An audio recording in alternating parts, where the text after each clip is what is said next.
In yesterday's lesson, we just focused on 2 points in our problem solving plan, which were the understand and the plan section.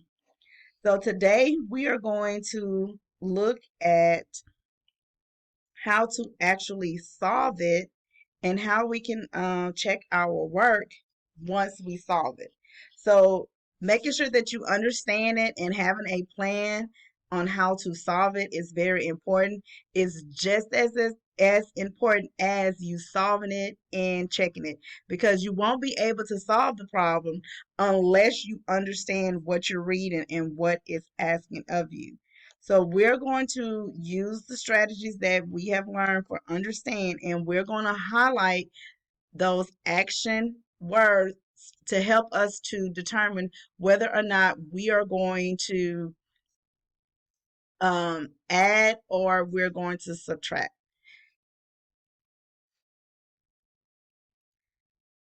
So our problem says Miss Gloss class collected 348 box tops.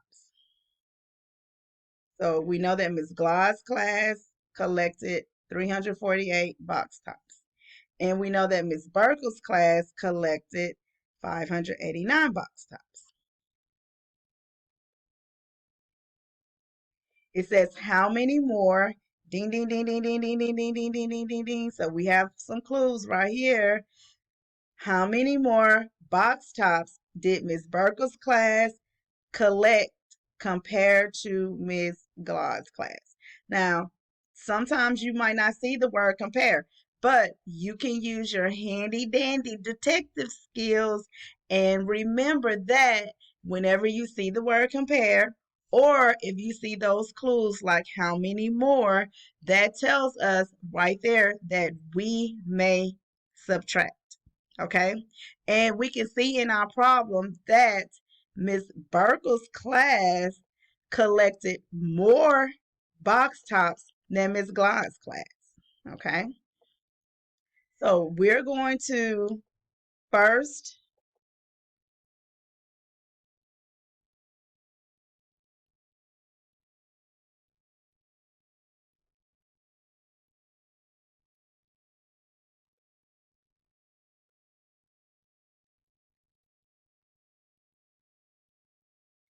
we are going to first put in our understand section that the information that we know. So what do we know? We know that, and I'm just going to put Miss G because it's kind of a struggle trying to use our mouse and create the letters and write, creating numbers and letters. So we know that Miss G's class collected 348 box tops. We also know that Miss Burkle's class, and I'm just going to put Miss B, we know that her class collected 589. And so we want to make sure that we are um, focusing on what the problem is asking, what the question is asking, and our question is saying how many more. So we're trying to compare our Miss Glod's class to Miss Burkle's class. So we're trying to compare how many more box tops does Miss Burkle's class have than Miss Glod's class. Now we have kind of we've seen seesaws on the playground. We've seen like even the pan balance, and you know that in order for the pan balance to be balanced, both sides have to be equal. Well, or we can determine if we're trying to measure an item to try and find a mass, we know that if it tilts downward, we know that the item that is tilting downward or that is down, we know that it's going to be heavier than the one that is in the air. So for my illustration here, I am going to put a B for Miss Burkle's class because Miss Burkle's class collected more than Miss Glod's class. So I know that I am trying to compare how many box tops Miss Burkle's class collected than Miss Glide's class. So my action vocabulary that I see in my problem, my action words are how many more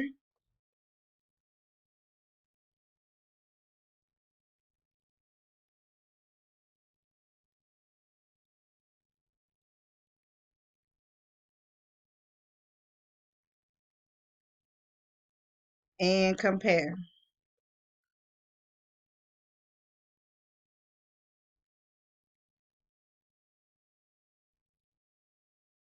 Okay, so what is my plan? What am I going to do?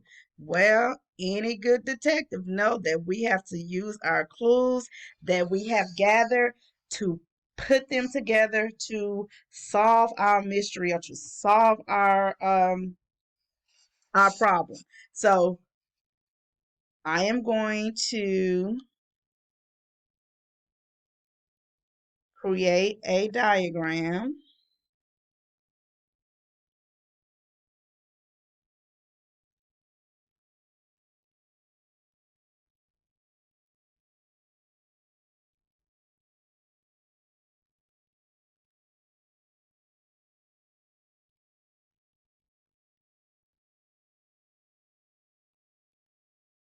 And we don't know the total of box tops collected for both classes.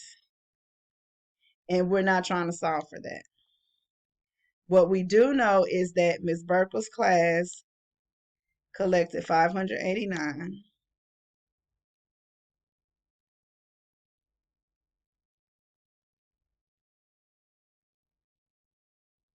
And excuse my strip diagram because it is kind of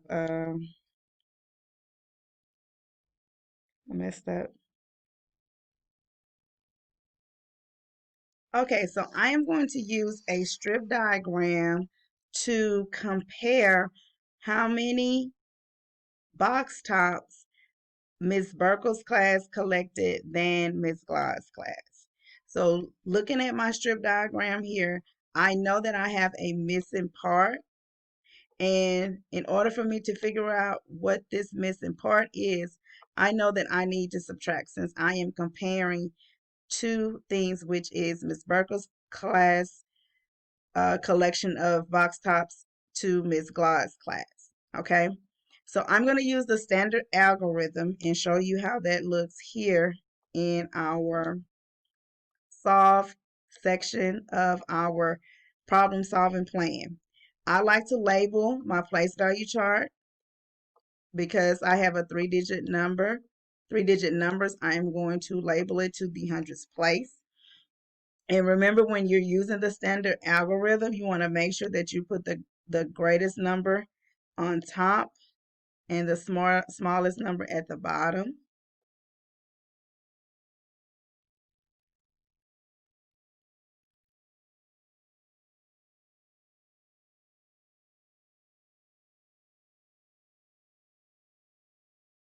Okay, so here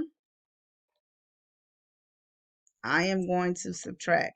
Now I start in my ones place and I am going to subtract 8 from 9. If you need to use your manipulatives that you have at home to figure out what's 8, what's 9 minus 8, use your manipulatives. If you need to draw pictures, then draw pictures. Just know that when you are taking a test, we encourage for you to use anything to help you to make sure that you are doing your computation correctly. Okay. Not everybody can't use manipulatives whenever you take a test. So right now you can use them, especially while you're practicing at home, doing your independent practice.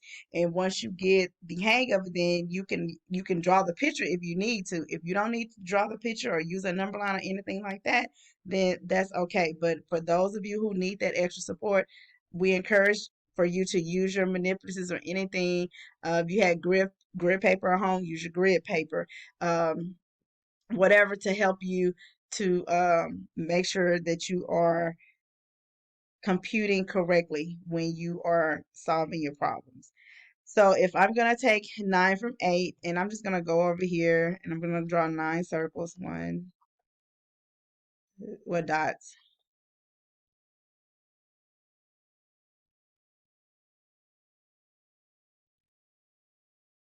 And I have 1, 2, 3, 4, 5, 6, 7, 8, 9. And if I take away 8, 1, 2, 3, 4, 5, 6, 7, 8, I have 1 remaining. And if I draw 8 tens,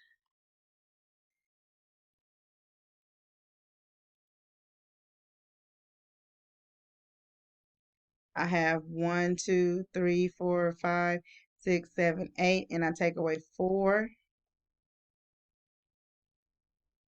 Then I have 4 tens remaining. So 4 from 8 is 4. And for my hundreds, I have 5 hundredths.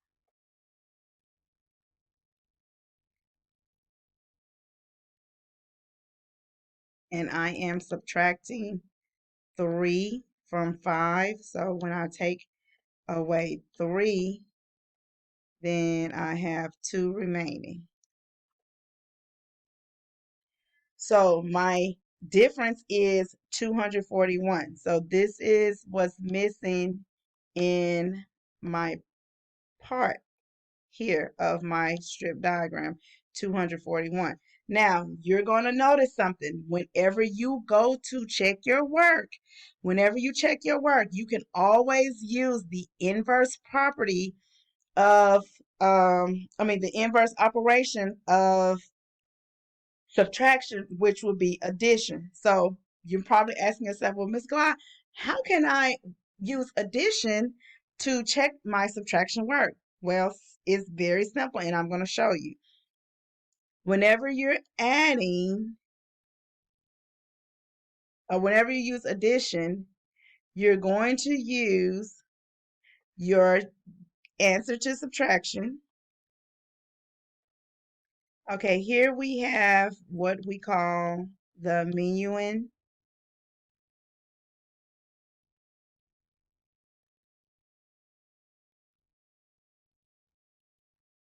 And the number that we subtract from our minuend is our subtrahend.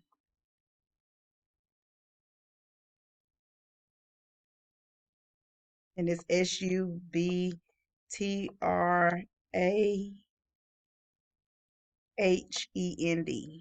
And I know you probably can't hardly read it because of how I'm having to use the mouse, but this is the names for our numbers when we're using subtraction. And our answer again is the difference.